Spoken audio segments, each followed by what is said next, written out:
Pansamantalang nanunuluyan sa evacuation center ang nasa 50 pamilya na apektado ng sunog sa Culiat Bridge sa Quezon City. Pansamantala rin isinarado ang bahagi ng tulay dahil napinsala ito. Narito ang report ni Graciela Diaz.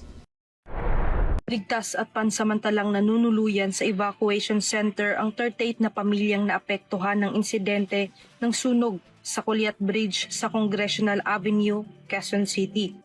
Naganap ang sunog noong July 11, Sabado, pasado alas 10 ng gabi.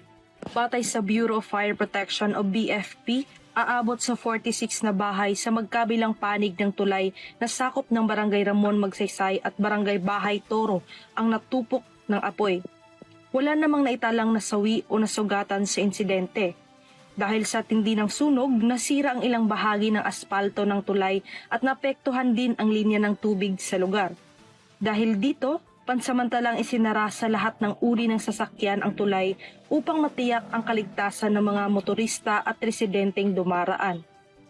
Ayon sa mga awtoridad, hindi ligtas na daanan ng tulay matapos umangat ang ilang bahagi nito bunsod sa matinding init ng sunog. Patuloy na pinag-aaralan ng Quezon City Engineering Department at Department of Public Works and Highways o DPWH ang pinakamabilis at pinakamabisang paraan upang maisagawa ang pagkukumpuni nito. Samantala, patuloy na inalagaan ng mga pamilyang naapektuhan sa Bagong Bantay Evacuation Center, tinutulungan sila ng Social Services Development Department at iba pang ahensya ng lokal na pamahalaan.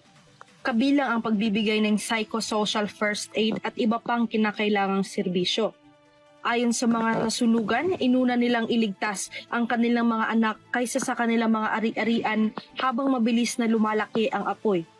Dahil dito, marami sa kanila ang halos walang naisalbang gamit mula sa kanilang tahanan. Layunin ng Quezon City Local Government Unit na mailipat ang mga apektadong pamilya sa maayos at permanenteng pabahay sa lalong madaling panahon. Patuloy ding isinasagawa ang clearing operation sa ilalim ng tulay habang inihahanda ang rehabilitasyon ng lugar. Sa ngayon ay inaalam pa ng BFP ang sanhi ng pagkasunog at ang kabuoang pinsala nito.